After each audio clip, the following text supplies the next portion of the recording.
Hello everyone, welcome back to my channel. आज फिर से एक नई क्लास के बारे में हम लोग बात करेंगे और बड़ी इंटरेस्टिंग क्लास होने वाली है आज की।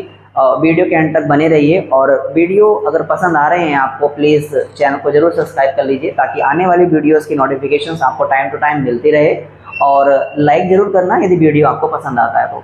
आज का जो हमारा टॉपिक है वो हैव है, HAVE, हैव। हैव हैव दोस्तों, इंग्लिश में अगर आपको प्रोफिशिएंट होना है, प्रोफिशिएंसी हासिल करनी है, तो आपको हैव को बहुत अच्छे तरीके से समझना पड़ेगा। इंग्लिश में सबसे ज़्यादा जो यूज़ है और कंफ्यूजिंग वर्ड है ये, इसका नाम है have. Number of words are there, काफ़ी सारे वर्ड्स हैं, हैव ही नहीं है, it is not one of them. बहुत सारे वर्ड्स हैं जो बच्चों को कंफ्यूज करते हैं, लेकिन प्रैक्टिस ही उस कंफ्यूजन को दूर करती है। जितना आप उसको प्रैक्टिस करेंगे, मैं बोलता रहता हूँ अपने वीडियोस में, practice makes a man perfect, but regular practice makes a man perfect. You do practice on Monday, you do not do on Tuesday, you do on Wednesday, you do not do on Thursday, you do on Friday, you do not do on Saturday. So no, every day you practice, whether you do 15 minutes or 20 minutes, but do, करना है, practice करना है, must है। तो आज हम have के बारे में यहाँ पे बात करेंगे। हैव, यदि आप मेरी सारी वीडियोस देख रहे हैं तो मैं हैव के दो यूज करा चुका हूँ। पहला यूज मैंने हैव का आपको कराया, I have action third form. यदि कोई कार्य हमारे द्वारा खत्म हो जाता है, फिनिश हो जाता है, जैसे ये वर्ड मैंने लिख दिया है, I have written, I have written. मैंने सोच लिया है, आई हैव थॉट। मैंने फैसला कर लिया है पापा, I have decided, I have decided. जब भी कोई भी काम अभी अभी खत्म होता है, ऐसा फील होता है सेंटेंस में, I have action third form का यूज करते हैं।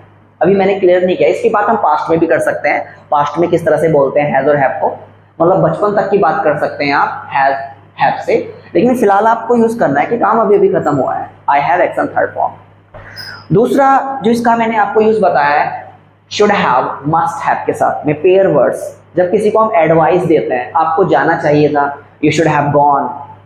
आपको सारी वीडियो देखनी पड़ेगी तभी समझ में आएगा इस वीडियो को देखने का मतलब, क्योंकि मैं सीक्वेंस से चल रहा हूँ और रिजल्ट भी निकल के आएगा अगर आप वीडियो को ध्यान से देख रहे हैं तो। यू शुड हैव, चलिए समझ लेते हैं, कोई बात नहीं, इसको देखिए, मैं बता रहा हूँ आपको, लिख लेना। यू शुड हैव गॉन, आपको जाना चाहिए था। यू मस्ट हैव गॉन, जरूर, अवश्य जाना चाहिए था आपको, जरूरी था आपका जाना, यू मस्ट हैव गॉन। और सिंपल बोल रहे हैं, you should have gone.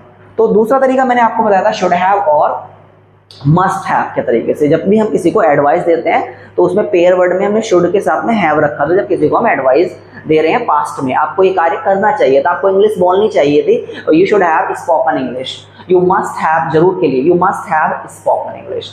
But today, आज हम इसका तीसरे तरीके से यूज करेंगे, थर्ड वे है इसका, किस तरीके से हम इसको यूज करेंगे आज चेक कर लेते हैं। आज हम इसको मालिक के तरीके से यूज करेंगे। मालिक को इंग्लिश में बोलते हैं ओनर, OWNER। ओनर का हिंदी मतलब होता है मालिक। यदि किसी भी वस्तु के हम मालिक होते हैं, मेरा पढ़ाने का तरीका अलग है, मैं बिल्कुल आपको अपने तरीके से बता रहा हूँ, जैसा मैं बच्चों को पढ़ाता हूँ यहाँ पे क्लास में, मालिक के तरीके से। जब भी किसी भी चीज़ के आप किसी भी चीज़ के मालिक होते हैं या कोई वस्तु आपकी खुद की होती है, तो आप वहाँ पे हैव का यूज़ करेंगे। फॉर एग्जाम्पल समझ लेते हैं। बोलो, आई हैव मनी। यदि आपके पास पैसा है तो आप इसको इस तरह से बोलेंगे, क्योंकि आप जितने भी आपके पास पैसे हैं आप उसके मालिक हैं, आपके पॉकेट में हैं, तो आप आई हैव का वहाँ पे यूज़ करते हैं। मेरे पास पैसे हैं, आई हैव मनी, तो हुए ना आप इस चीज़ के मालिक। तो आज हमने इसका यूज़ जो करना है वो मालिक के तरीके से करना है। यदि आपके पास कुछ भी है at the moment, at present, तो आपको बताना है आई हैव और उस आइटम का नाम रख देना है।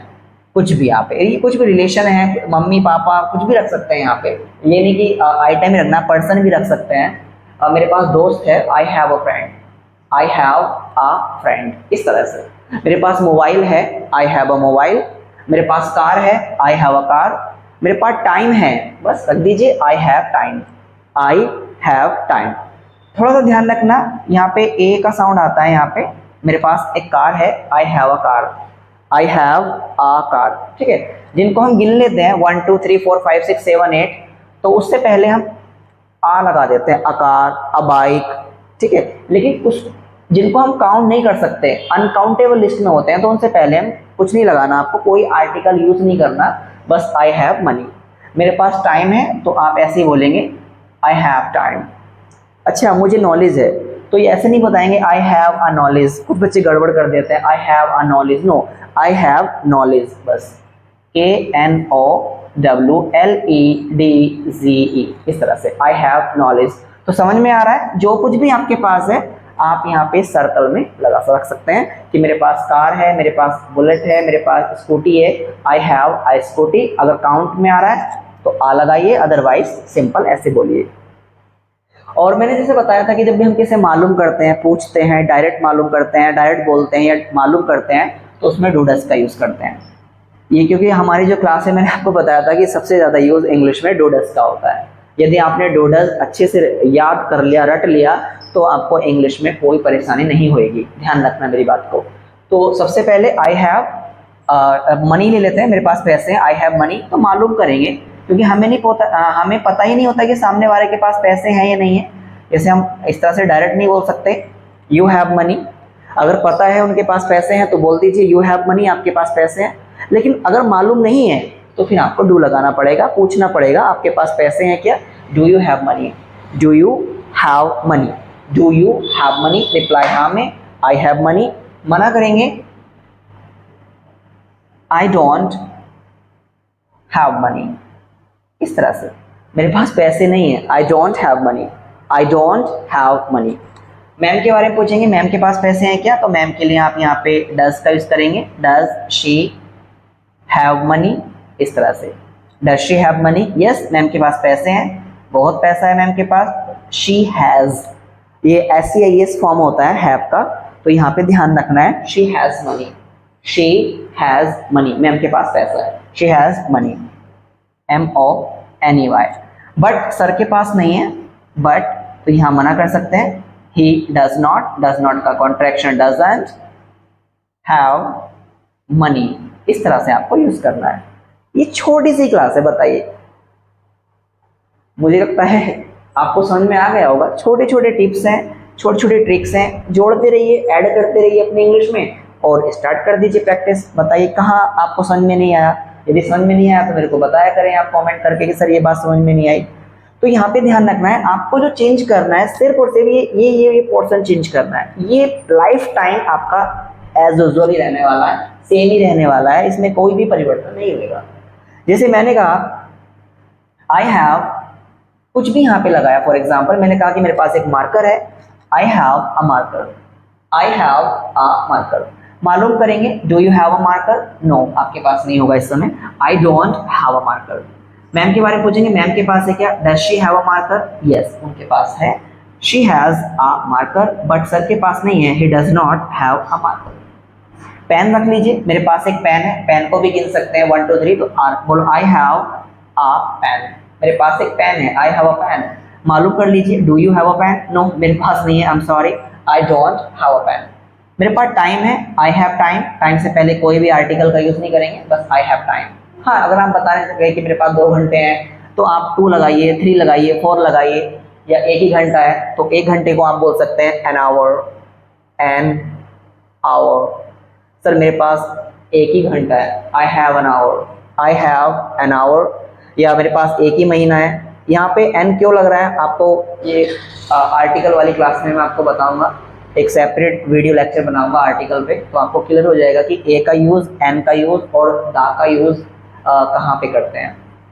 तो यहाँ पे आप समझ लीजिए वॉवेल साउंड आ रहा है तो यहाँ पे एन लगाइए आप, आई हैव एन आवर, और मेरे पास 1 ही महीना है, आई हैव अ मंथ, इस तरह से आप यूज़ कर सकते हैं, आई हैव अ मंथ।